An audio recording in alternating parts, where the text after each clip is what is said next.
কৃষককে পর্যাপ্ত পরিমাণ সুযোগ সুবিধা দিয়ে না দেওয়ার ফলে কৃষক মরে যাচ্ছে। কৃষক মরে যাচ্ছে মানে সে তার পেশা বদলাচ্ছে। সে পেশা বদলায় ঢাকায় এসে সবচেয়ে সহজ পেশা হকারি এবং অটোরিকশা নিয়ে নেমে গেছে। যদি পুরো বাংলাদেশের মানুষ হকারি এবং অটোরিকশা নিয়ে রাস্তায় নেমে যায় তাহলে এই বাংলাদেশের মানুষ খাবে কি? বর্তমান সময় তো আপনারা ডিজেলই সার্ভাইভ করে দিতে পারেন না, আমাদের ডিজেলের সংকট। আমাদের ডিজেল নাই, এই যে ডিজেল দিয়ে বিদ্যুৎ উৎপাদন হয় সে বিদ্যুৎটা পর্যন্ত মানে আমরা পয়সা পাই না। অটোরিকশার যে বিদ্যুৎ রাতের বেলা হকারেরা ব্যবহার করে যে বিদ্যুৎ, সেই বিদ্যুতের কি পয়সা সরকার পায়? সেই বিদ্যুতের পয়সা তো সরকার পায় না। সেই বিদ্যুৎটা যদি আপনি কোনো আমাদের কৃষককে দিতেন তাহলে কৃষক কিন্তু ভালো করতে পারো। দেখেন যে রাতে গ্রামে 8 ঘন্টা 10 ঘন্টা বিদ্যুৎ থাকে না, কৃষক কাজ করবে কিভাবে? কৃষকের তো মানে সুযোগ নাই। আমরা সব সিস্টেম দিয়ে একটা কৃষককে মেরে ফেলতেছি। কৃষক যদি মরে যায় এই বাংলার মানুষ খাবে কি? আমাদের টিসিবির লাইন দেখেছেন আপনারা? টিসিবির কয় টাকা চাল? এই চালের লাইন দেখেছেন? যখন 150 টাকা কেজি চাল 200 টাকা কেজি চাল হবে তখন বাংলাদেশের মানুষ খাবে কি? আমরা যদি চাল না উৎপাদন করি, আমাদের যদি ভাত না থাকে, টাকা দিয়ে আমরা করবো কি? আমাকে টাকা চাবাই চাবাই খাবো? টাকা তো আমরা চাবাই চাবাই খেতে পারবো না, আমাদের ভাত খাইতে হবে। এই দেশের মানুষ ভাতের উপর নির্ভরশীল। এই দেশের মানুষ একবেলা ভাত না খেলে থাকতে পারে না। সেই জায়গাতে আপনারা ভাতে মারে ফেলবেন আমাদেরকে। এই যে লেবারের মিসম্যানেজমেন্ট, এই লেবারের মিসম্যানেজমেন্টে এই দেশের মানুষ দুর্ভিক্ষে ভুগবে। আমি 9 তারিখে এখানে প্রথম দাঁড়িয়েছিলাম অবস্থান কর্মসূচি। পরপর 3 দিন আমি অবস্থান কর্মসূচি এখানে করেছি। তারপরে অবস্থান কর্মসূচিতে আমি তেমন কোনো ফল পাইনি, যার জন্য আমি প্রশাসকের সাথে দেখা করতে গিয়েছিলাম। প্রশাসকের কাছে দেখা করতে গিয়ে আমি নাগরিক সমস্যা সম্পর্কে বলেছি।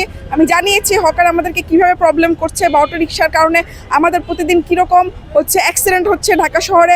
আমরা ঢাকা শহরবাসী কতটা কষ্টে আছি, ঠিক অন্যভাবে আমাদের অর্থনীতিতে এটি কতটা প্রভাব ফেলছে এই বিষয়গুলো নিয়ে বিস্তারিত আমি বলেছি। কিন্তু প্রশাসকের কাছ থেকে সেরকম সন্তোষজনক কোনো মতামত আমি পাইনি। যখন আমি প্রশাসকের কাছ থেকে কোনো সন্তোষজনক মতামত পাইনি তখন আমি জানতে চেষ্টা করলাম যে হাইকোর্টে কী অবস্থা। শুনলাম অনেকগুলো রিটগুলো খারিজ হয়ে গেছে।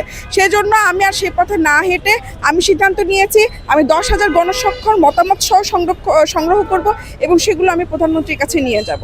এবং আমার ইচ্ছে আছে যে প্রধানমন্ত্রী যদি দেখে 10,000 মানুষের মতামত, 10,000 মানুষ কি বলছে, তাহলে তিনি হয়তো তার একটা স্পেশাল পাওয়ার এখানে ইউজ করতে পারে, যা আমাদের ঢাকার যে সাধারণ মানুষ আছে তাদের জন্য একটা সহনশীল পরিমাণ একটা পরিবেশ তৈরি হবে। আমাদের বাংলাদেশের যে ভূখণ্ডটা, এই ভূখণ্ডটা একটা আত্মনির্ভরশীল ভূখণ্ড।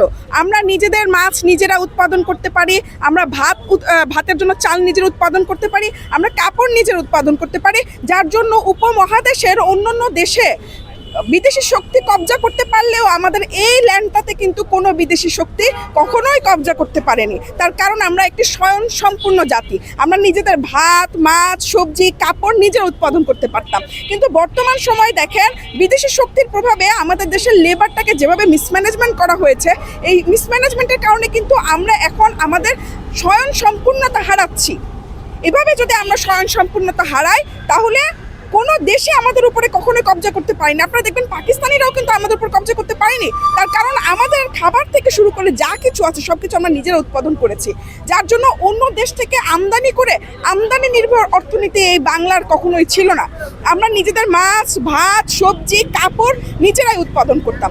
বর্তমানে যে লেবার মিসম্যানেজমেন্ট হচ্ছে, এতে করে ভাত কাপড় তো আমাদের গেলই গেল, এমনকি বর্তমানে আমাদের যে কৃষক যে ক্ষেতের ফসল কাটবে সেই লেবারটা পর্যন্ত নাই।